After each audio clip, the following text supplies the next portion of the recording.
Hey Ryan, happy to be back with you again. It's Allan Share. I run the Spa Association. All know my good friend Ryan Christopher. He does world training for Cosmedix skincare. Ryan, how are you? I'm doing good, Alan. How are you doing? Good, and they might see us different next time. I always talk about how I love Ryan's hair or lack of it, and then I'm thinking, okay, I'm going to get the rest of this cut off. So maybe in the next video series that we're going to do, you might see a new Allan look. So we'll have to see how that goes, okay? I'm telling you, once you go there, you'll never go back. Easiest maintenance in the world. I know, and it feels good in the shower. But anyways, I'll warn you though, when you don't have hair, you'll notice you start going through your cleansers and your moisturizers a lot faster because you got to cover a lot more space. I love it. This comes up so often, and you and we've talked about this for certainly the last year, but peels are, I mean, they're everywhere. Chemical peels, people are confused by peels. So we're going to do 4 parts on this video. We're going to break this down for our members so that you can give them a better grasp of what it is that they need to know. So start with what's popular on the market today when we talk chemical peels.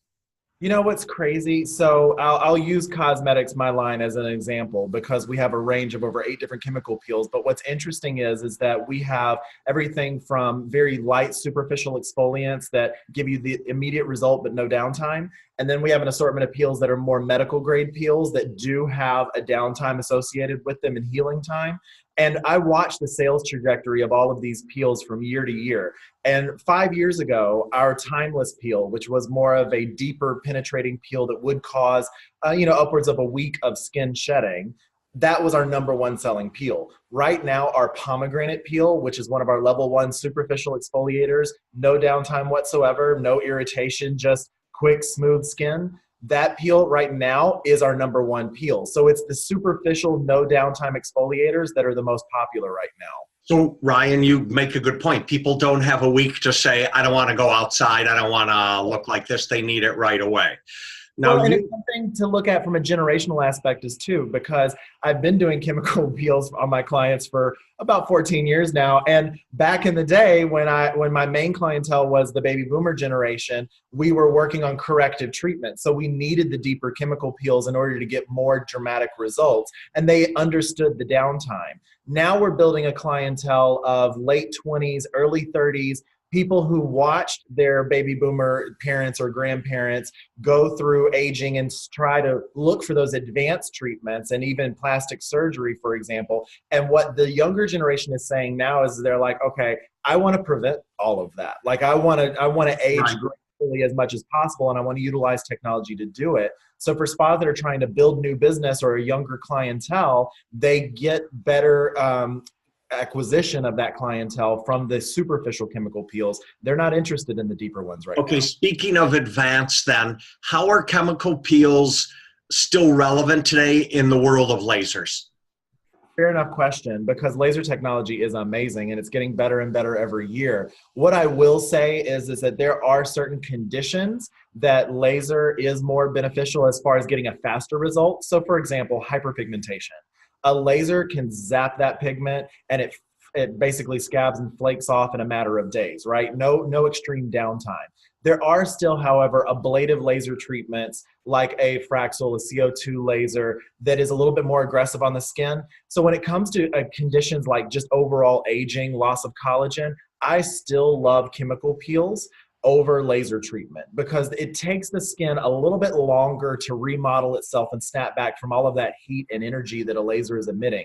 Whereas chemical peels don't give you that long-term heat. So it actually just helps to encourage your skin's own natural turnover in a much more gentle way than laser. So it depends on the condition.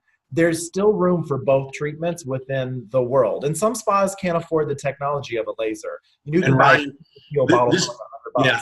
This goes back to education, right? Like it might be way too aggressive for someone's skin, right? You need a esthetician who knows their business because lasers might not be right for everyone and they may need just gentle peels, et cetera, et cetera. So it's true, and it depends on the clientele as well. Some clients are completely averse to like needles, a surgery scalpel, excuse me. They don't want to go into an OR room. They want just gentle treatments. So for those out there that want the more gentle version, we have it for them in lighter chemical peels for sure. Okay, so speaking of lighter chemical peels, give me just a super fast breakdown. We're talking about common skincare conditions like acne and hyperpigmentation and rosacea. How do you decide on what peel, or is that just an aesthetic choice? There are different peel formulas that are more beneficial for certain conditions. You know, if you're dealing with like a rosacea or a dry, sensitive skin type, lactic acid as an exfoliant is amazing because it helps to encourage that turnover, but it doesn't force aggressive shedding in the skin. So you can actually help to increase the natural moisturizing factor in a really gentle way. If you're working on hyperpigmentation and thick, congested skin, a lot of spas and estheticians love glycolic acid.